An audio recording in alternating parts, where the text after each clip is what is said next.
Well, we are continuing on our uh, the mission of God for the family series, and we've been talking about fellowship, what it is, what the family is for, and how we are a reflection of the Trinity, and that the life of the family is supposed to reflect the Trinity.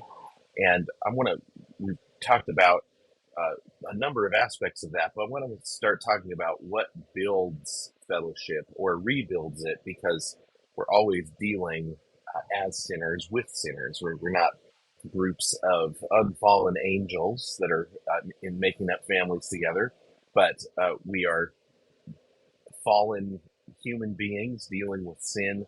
And I want to talk about what does it look like to build or rebuild fellowship that has been broken, because we all start from a place of um, broken fellowship, right? We come into the world with a real problem with uh, what John Calvin calls the noetic effect of the sinfulness of humanity, right? That all of the different aspects of our human nature have a bend in them because of sin, right? Whether it's our physical, our spiritual, our soul, the kind of the joining place of the physical and the spiritual, whatever it is that about us as humans, because our relationship with God is the central fact about us.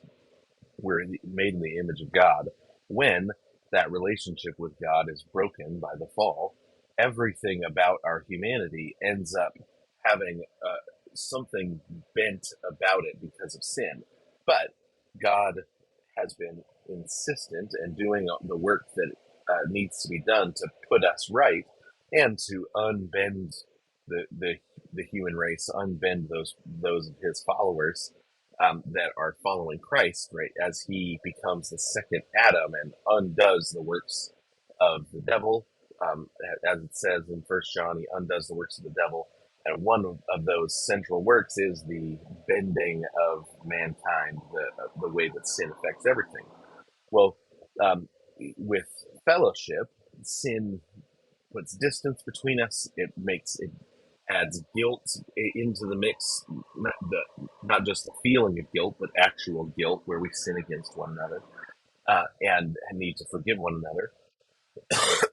But I want to look at First Peter 3 and look through some of the ways that Peter says fellowship is built. And he's in the middle of talking about the church, but I think this, in principle, applies to the family as well. So he says in First Peter 3:8, he says, finally, all of you be of one mind. And this is what I mean by this is about fellowship, about the community that is built um, out of the gospel, around the gospel, the means of the gospel. What is it going to look like? What is that fellowship going to be made of? He says, finally, all of you be of one mind, having compassion for one another. Now, in our day, it's really easy to, uh, because compassion or a sort of false compassion has been weaponized in politics and often in families and the way we grow up. Compassion is has been used as a weapon.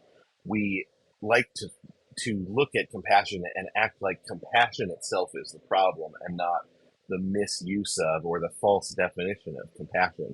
Because here he says one of the things that draws us into one mind communities, right, it draws us into real fellowship where we are know one another, we love one another the way that a family is supposed to, is compassion. And what compassion is the ability to know, understand, and know and understand why people feel the way they do, why people are have the kinds of passions that they do, and we almost always have turned compassion into understanding why somebody does a bad thing that they do, why somebody commits a particular sin, or right, and there is an aspect of that, but there's a broader definition of compassion that just means the ability to know somebody and understand what they care about, understand what they're passionate about, how they feel about things, and why they feel the way they do about things. That to know each other at that sort of motivational level, know what people love and know what people care about, know what people are passionate about. And sometimes that involves really being having an understanding mind towards somebody who struggles with a particular sin or can't overcome a particular vice, or can't seem to put on a particular virtue, or we have compassion towards them when we know their story and we understand how hard their struggle is, right? Well, other times, having compassion for one another is when somebody really cares about something. We understand why. We've done the relational, interpersonal work to get to know one another so that we actually understand where a person is coming from. And in a family, this is a really important thing. I've seen the way uh, the work that my wife has done to know and understand our kids. She's much more gifted at this particular thing than I am.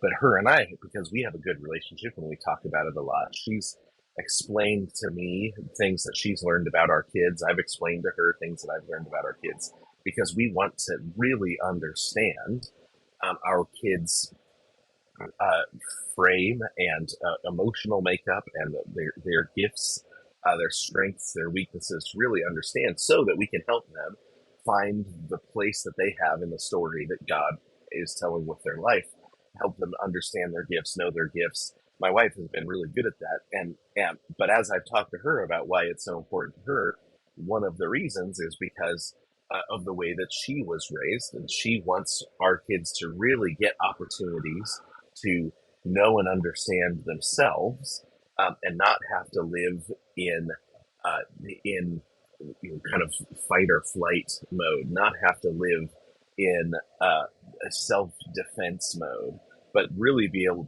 to live in a way that says, I know my gifts, I know what kind of person God has made me, and so I know what kind of dent I want to make in the world, right? To really live proactively on the mission that God has given them. What place in the world do they want to get hold of and transform?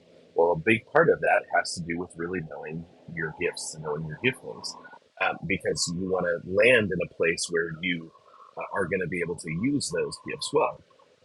And me learning to have compassion on my wife, uh, learning to compassion in that positive sense of understanding why she cares so much about this has helped me get to know her, and it's also helped me get to know our kids, and understand what motivates and drives each of them, and that's a really important part of building a family where your kids can flourish, where they can take on the mission that you're trying to give them, because that's what Peter says: be of one mind, right? And the first thing that he says, so you want your kids to take on the mission that God has given them, and you want to be able to help them understand God has made you to be somebody that goes out into the wilderness, gets a hold of something that's not ordered the way God wants it ordered,